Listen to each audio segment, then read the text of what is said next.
Isang mapagpalang hapon po sa ating lahat. Isang maligayang bagong taon sa ating mga tagapakinig ng Radyo Boracay 106.1 FM. And also sa ating mga viewers online. We praise and thank the Lord for this New Year na pinagkaloob niyo po sa atin. Another blessing, another opportunity, another milestone sa ating lahat na masilayan po natin ang kalooban ng Diyos, masilayan po natin ang kanyang pagpapala, ang kanyang presensya. And we praise and thank the Lord sa nagdaang taon, 2025, na kung ating balikan, hindi po tayo iniwanan ng ating Panginoon. Yes, may mga kabigatan, may mga problema, may mga uncomfortable situation nga na minsan nagpayuko sa atin, nagpaluhod sa atin, pero we praise and thank the Lord na hindi niya po tayo iniwanan. Muli, maligayang pakikinig sa ating lahat.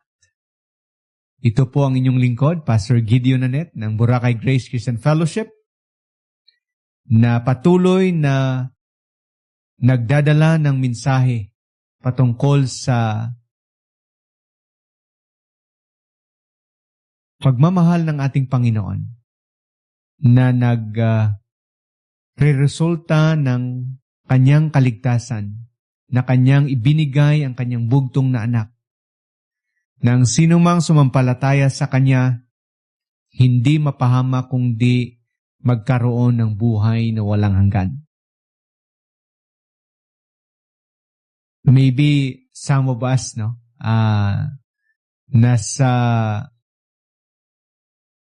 feeling na katatapos lang ng Pasko at ating na silayan ang bagong taon na kung saan wala pang pasok, wala pa yung iba, wala pang opisina, nagpapahinga, nag-i-enjoy.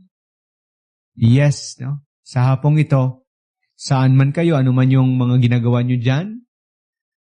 And yes, syempre, dito sa isla ng Boracay, basta holiday, always busy, And we are blessed by God.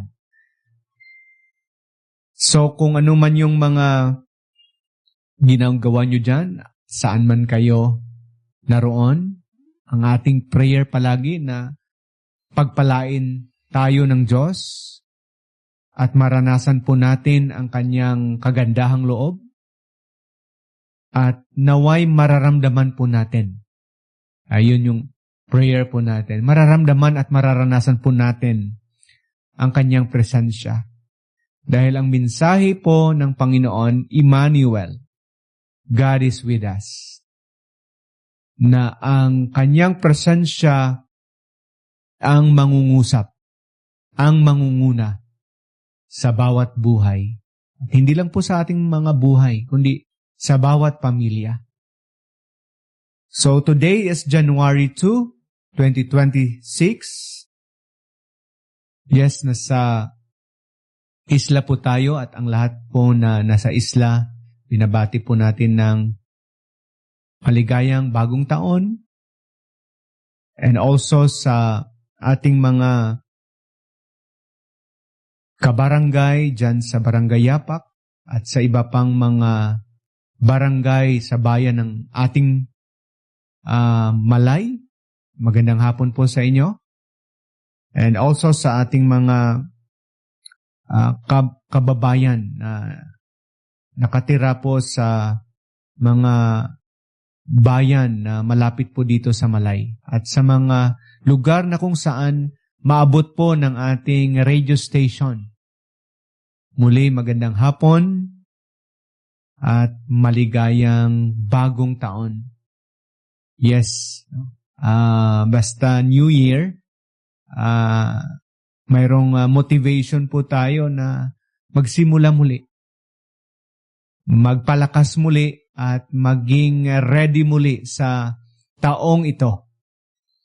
Sa anumang mga responsibilidad, sa anumang pagtawag ng Diyos sa ating lahat. Or minsan hindi nagbabago yung sitwasyon. Ganun pa rin, no? Yes, nag-iba lang yung kalendaryo po natin, yung panahon po natin, pero hindi nagbabago. So, kailangan magpatuloy tayo na hinaharap at kampante sa hamon ng buhay. So, we are live sa ating Boracay Malay streaming, sa ating Facebook account, Radyo Boracay, and also sa ating mga online apps, no? Sa ating mga OFW, gusto lang po nating batiin ng magandang araw po, maligayang bagong taon, na napakinig o mapakinggan po tayo, no, sa ating mga online apps, no. Kung na-download na po natin ang MyTuner, nandyan po tayo. Sa Radio Philippines, nandyan din tayo. Sa Instant Radio, no? At saka sa live online radio. Nasa YouTube din tayo at hindi lang po tayo nag-iisa, may mga kasama po tayo every day from 3 p.m. to 4 p.m. And every Sunday, no, mayroong mga kasamahan po tayo. And we praise God for the opportunity na patuloy niyang binibigay po sa atin.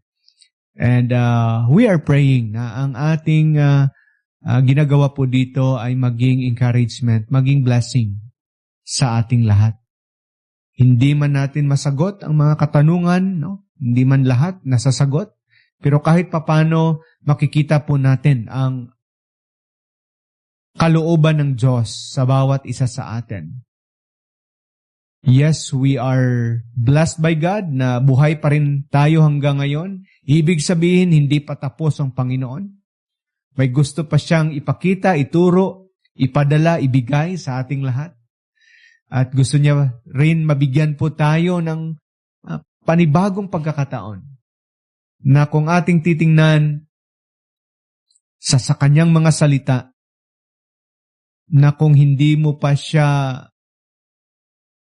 naging Panginoon, naging tagapagligtas, this is the year na maging tagapagligtas mo ang ating Panginoong Jesus.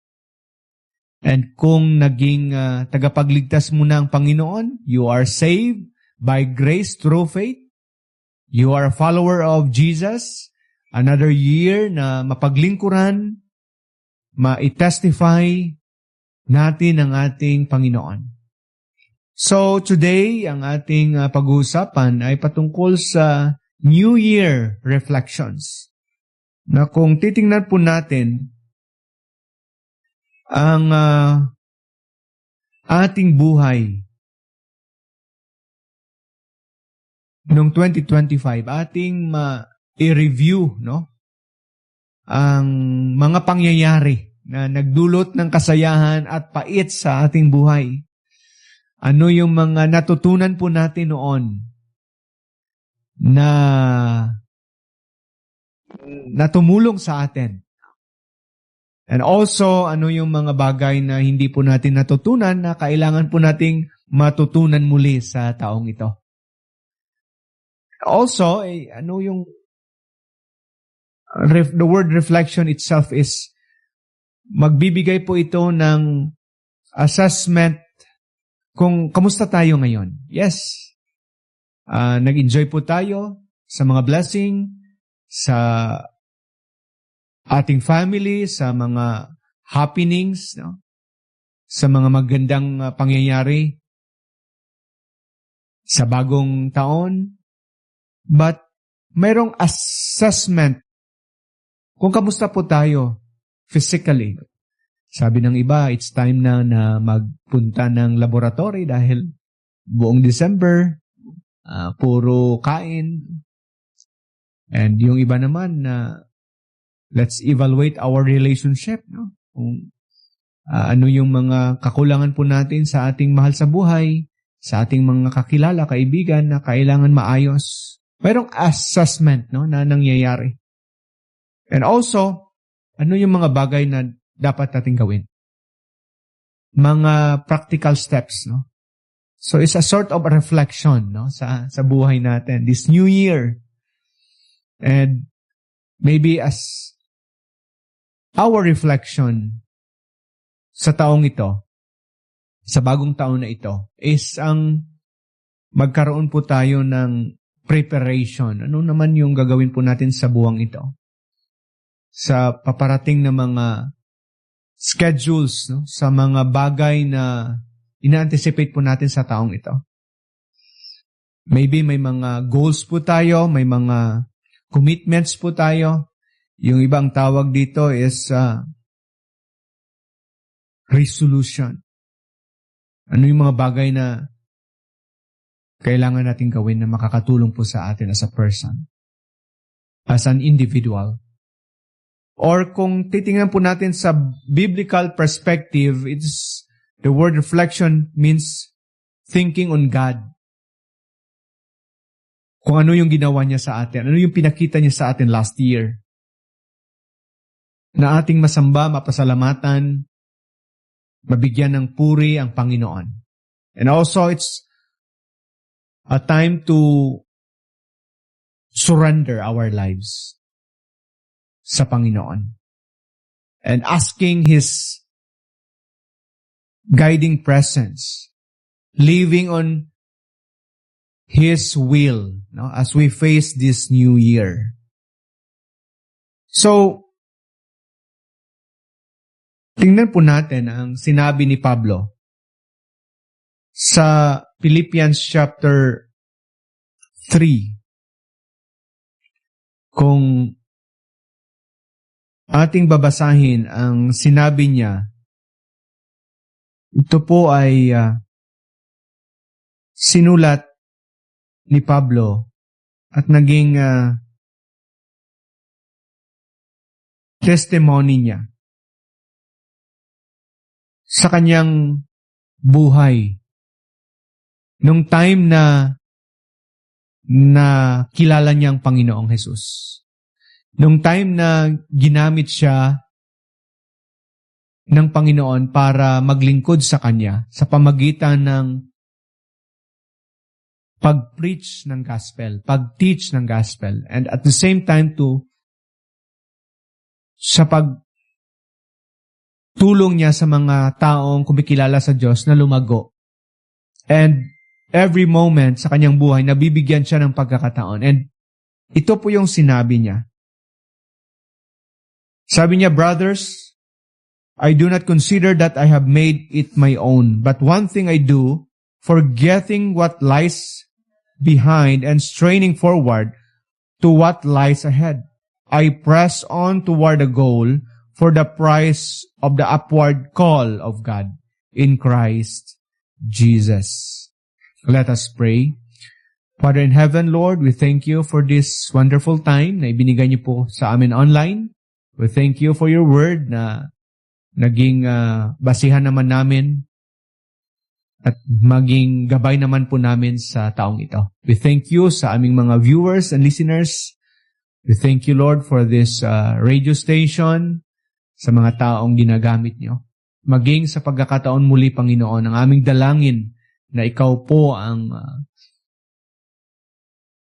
mangusap sa bawat isa sa amin. And to remind us always, Lord, na ikaw po ang pinaka-rason kung bakit may buhay, may new year, may pagkakataon. And it is always you, Lord, ang mag-receive ng papurit pasasalamat. We give you thanks and we commit to you this moment. In Jesus' name we pray. Amen. As this new year begins, no? January 2,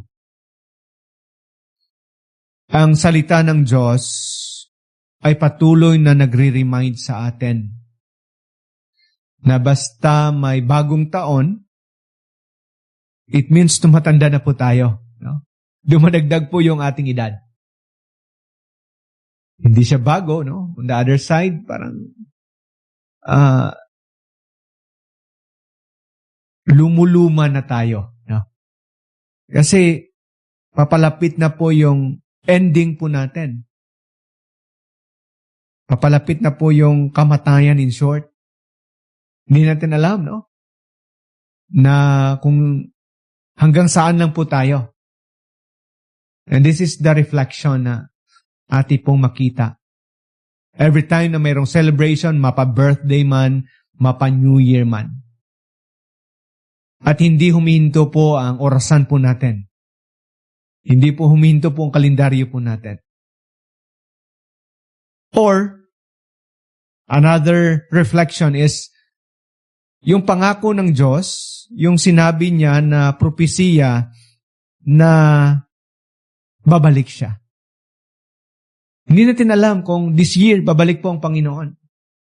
Pero anytime babalik po ang Panginoon.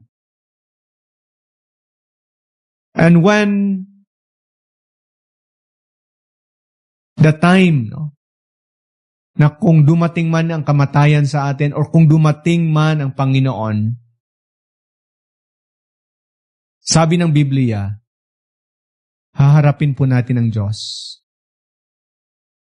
On that day, we will stand before God.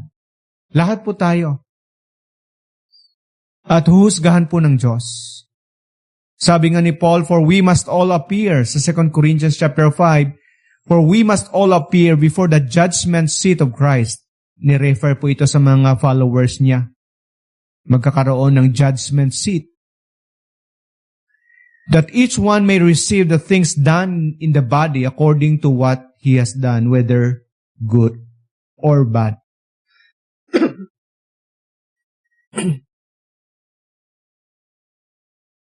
So, ito po ay isang katotohanan na makapagtuon po ng pansin sa atin as we reflect, no, on our day-to-day life, as we reflect on our relationship with God and relationship with each other.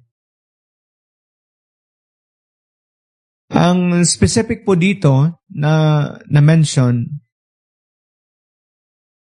na ang Panginoon po ay nakahandang humusga po sa ating lahat.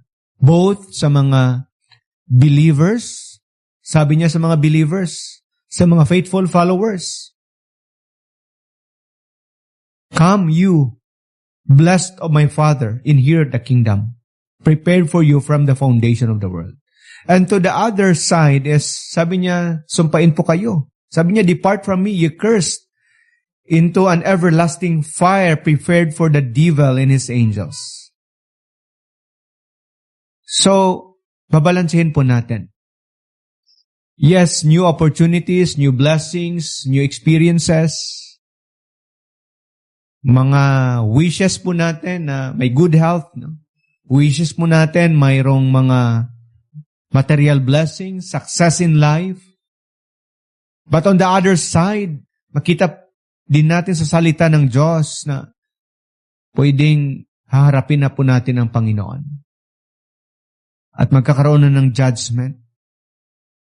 So since we are closer on that reality of life, and that is our final destiny, we need to reflect, seriously reflect, thinking on how we should live our lives. Ano yung mga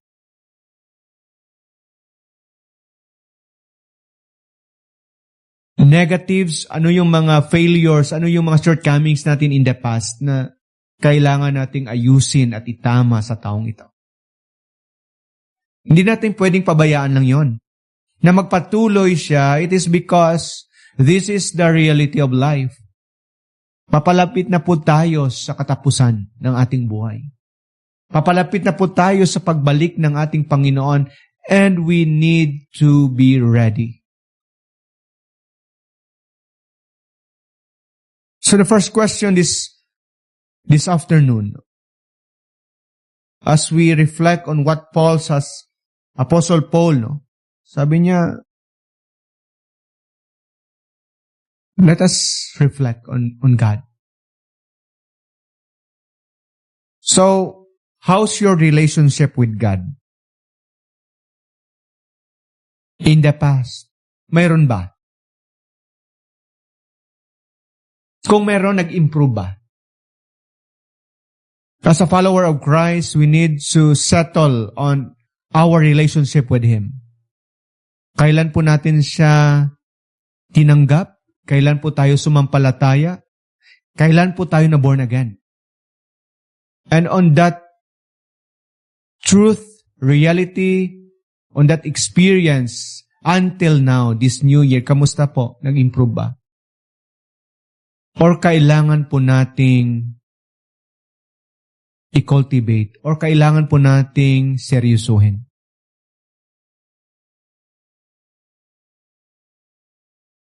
Or maybe sa hapong ito may mga kaibigan po tayo or mga kababayan po natin na, Pastor, parang wala akong relasyon in the past. Ano yung relasyon sa Panginoon? May religion ako pero wala akong relasyon. So let us bear in mind that God wants us to have a relationship with Him. That's why pinadala niya ang bugtong na anak na maging daan, buhay at katotohanan para magkaroon po tayo ng relasyon sa Ama, na tayo po ay maging anak ng Diyos at matawag po nating Ama ang Diyos sa langit through the Lord Jesus Christ. And that relationship ay magre-resulta ng fellowship. And how's your fellowship with God? Sa fellowship, mayroong prayer and meditation of the Word of God. In our prayer life, we are talking to our Father. We are talking to God. And through the meditation of His Word, God is talking to us. And that's what we call fellowship, sweet fellowship.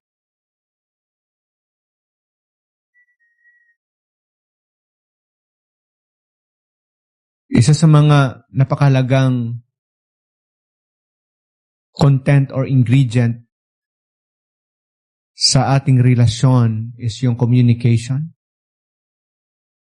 So that ang fellowship maging stronger, maging deeper,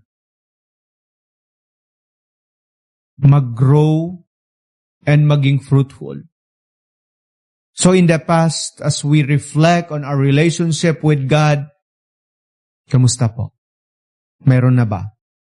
Kung meron na, kamusta yung fellowship mo sa ating Panginoon?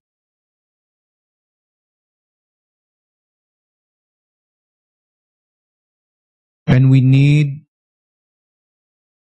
to cultivate, we need to engage, we need to reactivate our relationship with God. Kung tayo po ay nanlamig, lumayo, lumihis, lumiko. But kung sa oras na ito, masabi mo sa sarili mo, wala akong relasyon sa Diyos. Yes, may relihiyon po ako. This is now the time to reflect that you need a right relationship with God. Paano? By believing on the Son of God, the Lord Jesus Christ, as your Lord and personal Savior. And on that very moment, as you receive, as you believe, you will receive a relationship as a gift. Salvation, eternal life, forgiveness, status, that Christ is in you and you are in Christ.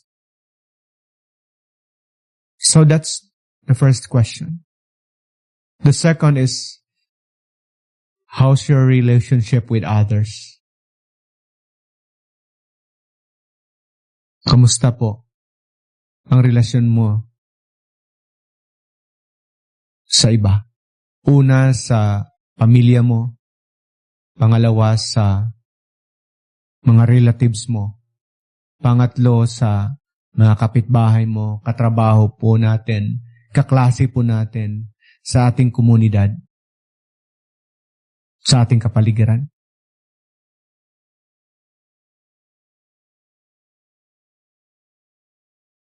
As a followers of Christ, how's your relationship with your fellow Christians?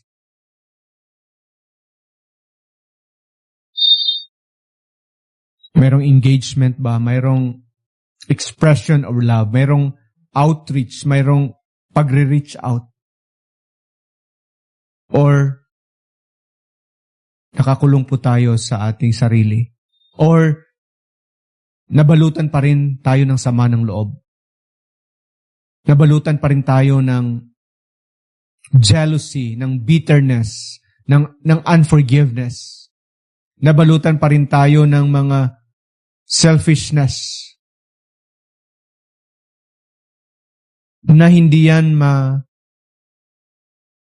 makukuha lang sa simpleng resolution, sa physical, mental, emotional workout, but you need a grace of God na malampasan, na ma-overcome, na mawala yan.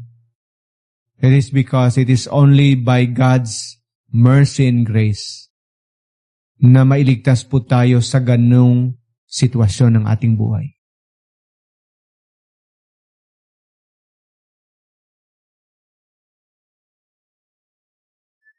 So this afternoon, how's your relationship with others? Nag-i-improve ba? Nag-i-improve? Mayroong love of God sa puso po natin that we can express with our love for others.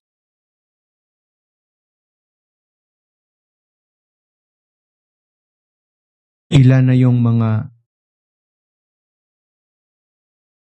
natutulungan po natin? Ilan yung mga taong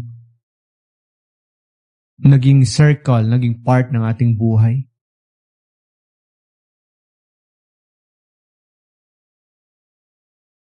And as a followers of Christ, sa mga believers po ito, kamusta po ang ating relationship with the lost? With the people who needs the Lord, who need the salvation of God. We are called to be a light of the world. We are called to be the salt of the earth. We need to be an instrument of God to influence them to the knowledge of the Lord Jesus Christ. To have a testimony. We are not perfect, but God will use our broken lives, our testimony to demonstrate that there is hope. But how's our heart? May kanta tayo na people need the Lord. And meron bang desire? Meron bang prayer sa puso po natin na, Lord, send me anywhere. Send me to someone so that I can encourage them, I can pray with them, I can tell them about the Lord Jesus Christ.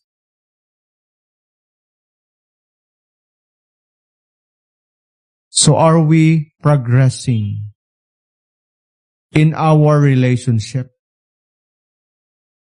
with God, with others, with the lost as a follower of Jesus Christ? Yes, another year ang nakalipas. May mga ups and downs. But we need to make a reflection. Lord, pinagpala niyo po kami at tinulungan at nagawa po namin, pero hindi lahat. Lord, tulungan mo naman kami sa bagong taon that mag-i-improve po, Panginoon, ang aking relasyon sa inyo. Magkaroon po ako ng relasyon sa inyo. At mag-i-improve ang aking relasyon sa aking kapwa, sa aking neighbors, sa aking family, sa aking friends, classmates. And as a follower of Jesus, Lord, help me to make disciple, to share the gospel this year.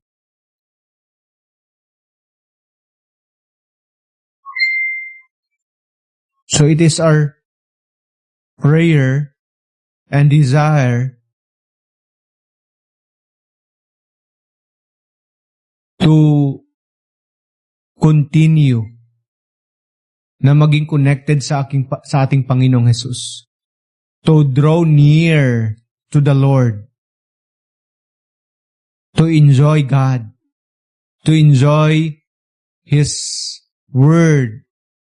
To enjoy His presence in our prayers. To be diligent in working out our salvation with fear and trembling.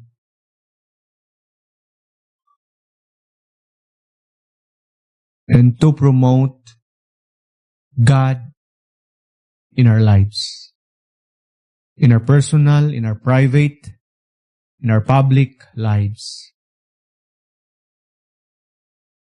Yes, mga kaibigan, spiritually speaking, ang dilim na po ng mundo po natin. Palala na po ng palala ang senaryo at sitwasyon ng ating lugar as we base on the Word of God. Perilous time shall come. And we need to reflect on these words. And again, as we face this new year, let us grow in our relationship with each other. More connections, more engagement, meeting new people, sharing the love of Christ, talking about what God has done to us in our family, in our neighborhood, more expression of our love, maybe time, maybe a simple snacks or coffee, a simple talk, a short visit, a simple messages, a simple token of our appreciation, words of encouragement. We need to develop. We need to grow in that. Especially nasa time na po tayo na yes, napakaganda po ng communication dahil online, pero minsan hindi na nag-uusap sa loob ng bahay kasi puro na lang cellphone. Minsan nakakalimutan na ang mga greetings dahil sa sobrang busy ng buhay sa paghanap ng pera. Minsan bibigyan lang ng gadgets ang mga anak at wala ng time ang mga magulang. Pero nakakalungkot po ang pangyayaring ito. Nasa sobrang enjoy, busy, but we neglect our relationship with each other na kahit kamustahan lang sa ating mga kapitbahay. Di ba mayroong mga tradition po tayo na nag-sharing po tayo ng mga ulam, sharing po tayo ng mga bagay-bagay. Dahil sa sobrang busy, sa sobrang online na po natin, nawala na po. And it caused us na maging lukewarm sa ating relationship. Kahit hi, hello, hindi na maka-hi, hello because kahit sa daan nakatutok ang cellphone. Hindi na natin kilala ang mga bata ngayon, parang nahirapan na makipag-communicate sa kanilang mga kakilala, kaibigan, nagsastruggle po sila sa kanilang social skills because napabayaan po yung relationship. We need to engage. We need to reach out. We need to talk. We need to ask question. Kamusta ka? We need to spend time in our coffee talk. In our, even yung minsan, no, sa pagkain, sa sobrang busy, hindi na magkasama sa pagkain. Yes, naintindihan po natin dahil flexible po tayo, pero hindi maganda na ganyan na lang palagi. Sa pagkainan po ang kasayahan, ang kwentuhan. So we need to develop our relationship with each other. As a people of God, as a followers of Jesus, as a church, kamusta ang relasyon mo sa fellow Christian mo? Naghinta lang ba tayo na kamustahin pero ikaw ba nagkamusta?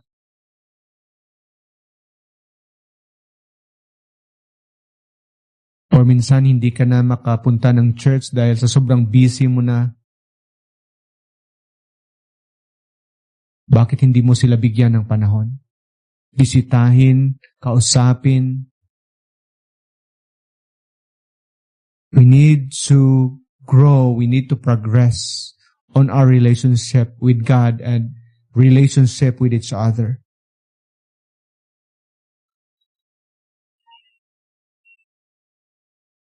And as we face this new year, we need to grow in our relationship to the world.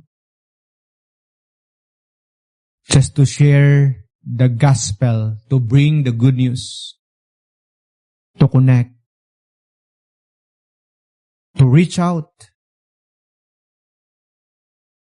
And this is the will and the command of God as He delivered His last command. Go and make disciples to all nations. Share the word of God. Share the gospel.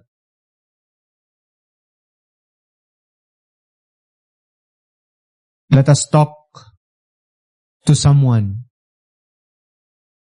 Let us share the message of hope. Because every day is very important. It is an opportunity na magamit po natin sa Panginoon. Ma-enjoy po natin ang pagpapala ng Panginoon.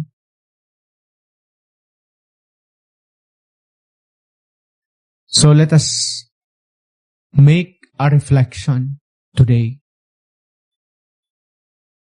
Kamusta po tayo? Kamusta yung buhay natin sa Panginoon? Kamusta po ang ating relasyon sa iba? Sa ating asawa, sa ating mga anak, sa ating mga pamilya, sa ating kasamahan sa trabaho, kaklase, kaibigan. Kamusta po? And as we face this new year, it is our prayer na sana Lord, marami ka pang iligtas. Marami pang mga taong kikilala sa inyo, magtitiwala sa inyo, magsisisi sa kanilang mga buhay dahil sa maling pamumuhay, kilalanin si Jesus as our Lord and personal Savior. Bago dumating ang ating Panginoong Jesus, it is our prayer nang lahat ng mga tao ay makakilala, makatanggap.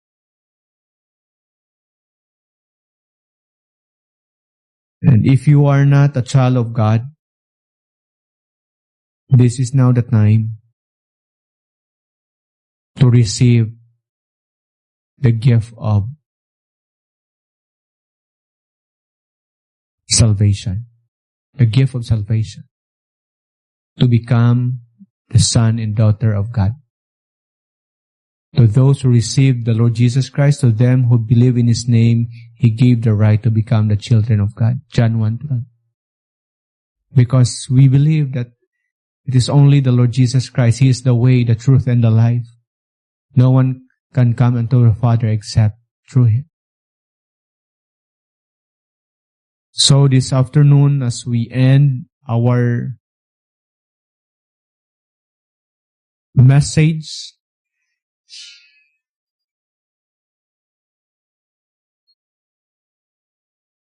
let us pause for a while and reflect on God.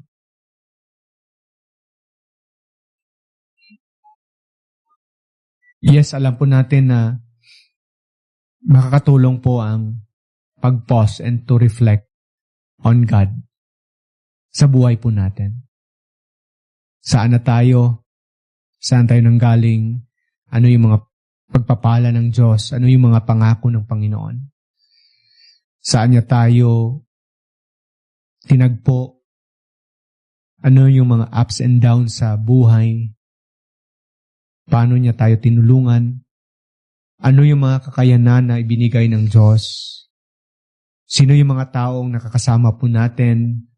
Sino yung mga taong kailangan po nating patawarin? Sino yung mga taong kailangan po nating intindihin, respetuhin? Sino yung mga taong maging kabahagi at kasama po natin sa buhay na ito, maging sa journey na ipinagkaloob ng Diyos to serve Him? Sino yung mga taong gustong pagpalain ng Diyos na tayo po ang gagamitin ng Diyos to bless them? It is a reflection. Yes, hindi po natin ma-process ang lahat ng ito. But it is our prayer na simple reflection na magsasite po ng ating relasyon sa Kanya, relasyon sa isa't isa, at relasyon sa ating mga kababayan na wala pa sa Panginoon. Because sabi ko nga sa ating introduction kanina, New Year, it means tumatanda na po tayo. Pwedeng hanggang sa taon lang po tayo or hanggang dito na lang tayo sa taong ito. Pwedeng ganun. Or pwedeng sa taong ito bumalik ng Panginoon. Or kung pahabain pa tayo ng Panginoon, it's ganun pa rin ang mangyayari. No? Papunta pa rin tayo sa ending ng ating buhay. That's why we need to reflect on these things. It is because God wants us na maging handa.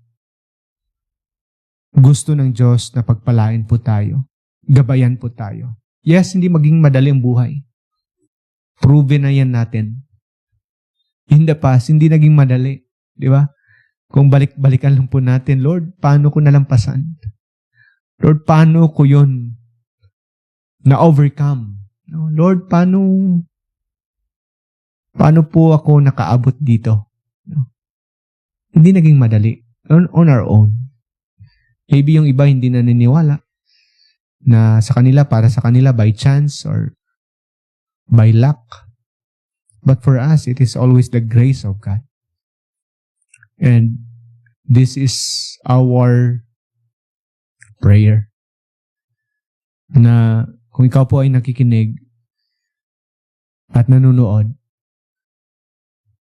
yes, may pinagdadaanan, may kanya-kanyang mga battles po tayo. Sabi nga ng kaibigan ko, may mga silent battles po tayo.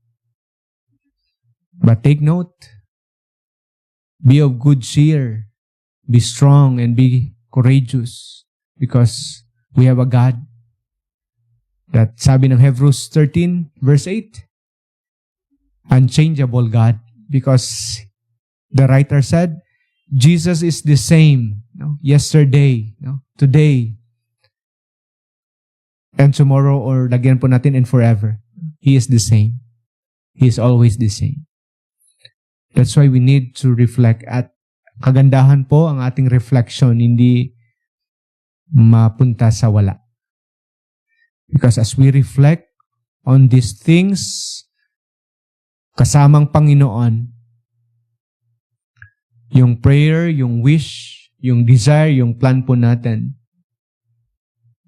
to be successful, this year will be done in Jesus' name. Tandaan po natin, ang success hindi po sa material. Hindi po sa material. Maraming mayaman ngayon na hindi makakatulog. Puno ng guilt, puno ng fear, puno ng pangamba sa buhay. The success is the good success that comes from God. That whatever the situation or lives, whether in good times or in bad times, sabi ng Panginoon, I will be with you. I will be with you. That is success. So, sa hapong ito, as we end our program this afternoon, kita tayo sa next week. Same time, no? Friday, 3 p.m. to 4 p.m. Nawa, magkaroon ng panibagong simula at yung simula na yon ay magsimula talaga sa Panginoon. And if you are a believer of Christ, don't be discouraged. Allow God to work in our lives. Allow God. Reflect on these things. A relationship with God, relationship with others, and relationship with the lost. Lost kasi, sabi ni Jesus, lost. Pumunta siya dito to seek and to save that which was lost. So that's the word. So muli, no, Happy New Year. Magandang hapon po sa ating lahat. Bago tayo magtapos, no, sa hapong ito, gusto lang po nating batiin ang ating mga kaibigan dyan sa Thailand, no? Pastor Tuto Liwell, no? Magandang hapon po and Happy New Year po sa inyo at sa buong pamilya. Kay Inday, good afternoon. And magandang hapon po dyan, Day, sa inyo. And also sa ating kaibigan, no, na nasa Pangasinan ngayon. No? Sa kay Ma'am Vivian. No? Magandang hapon po sa inyo dyan. Happy New Year. And then kay Manong Nathan, no? Diyan sa Guimaras. Good afternoon and may the Lord continue to bless you and your family. So muli, purihin ang Panginoon at ang ating panalangin na pagpalain tayo at gabayan ng ating Panginoon sa taong 2026. Hindi po natin alam kung ano yung mangyayari. No? Ano yung mga ups and downs naman. Yung mga bad news and good news na mangyayari. No? Pero alam po natin na hindi magbabago ang salita at ang kalooban ng Diyos sa bawat isa sa atin. So let us pray for our closing. Lord, we thank you for your faithfulness, your love, your guidance and protection. Thank you for your favors sa buong 2025. Nalampasan po namin. Pinagpala niyo po kami, hindi niyo po kami binigo, iniwanan. Kahit na may mga sakit, may mga kabigatan, may mga bagay na hindi po namin control, mga bagay na hindi kayo nais-nais na nangyari. Lord, tulungan niyo po kami pagpalain sa taong ito. Gabayan niyo po ang aming mga kaibigan, mga kababayan. Especially, Lord, sa aming patuloy na paghanap buhay, sa aming pagtataguyod ng aming pamilya. Ano man yung mga pagtawag niyo po sa amin, Lord, ikaw po ang nakakaalam ng bawat sitwasyon. Lord, it is my prayer na sana, Lord, marami ka pang taong iligtas mula sa maling katuruan, mula sa maling paniniwala. Marami ka pang iligtas, Panginoon, ng mga kababayan po namin. Gamitin niyo po ang mga lingkod niyo, ang iglesia nyo, mga misyonaryo nyo, mga Christian organization, mga platform katulad nito, to share the message of hope, the message of salvation.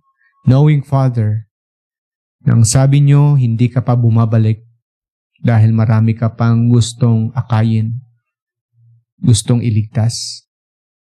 Tulungan nyo po ang aming mga kababayan. Patuloy nyo po kaming gamitin to share the gospel and to make more disciples of the Lord Jesus Christ. Lord, today, salamat. At aming dalangin, Lord, sa aming mga listeners, may mga concern, may mga health issues, may mga relationship issues, may mga problems, may mga burden, Lord. Ikaw po ang tumulong po sa kanila na madatnan at maranasan ang presensya niyo, ang pagaling niyo po at ang katotohanan, Panginoon, na ikaw ay personal God na nangungusap. Father, continue to bless this radio station at ang lahat ng namumuno nito. Maging sa aming leaders, sa aming bayan, sa aming barangay, sa aming bansa, ang aming government officials, Lord, I am praying continue to guide them and bless them as they lead our country, as they lead our community.